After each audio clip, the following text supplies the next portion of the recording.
Ήταν πάντα εκεί στις πρώτες μέρες του Οκτώβρη, όταν στα μπέλια της περιοχής του Αμιντέου ξεκινούσε μια ξεχωριστή γιορτή.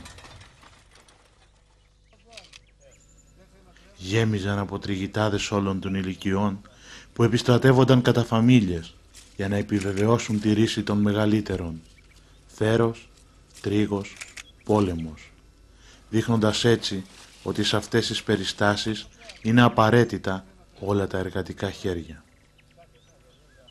Φιγούρες σε ένα ρυθμό αργού χορού, αφιέρωμα στο Βάκχο και στο Διόνυσο, που ιδιαίτερα λατρεύονταν στην περιοχή. Νέοι, γέροι, άνδρες,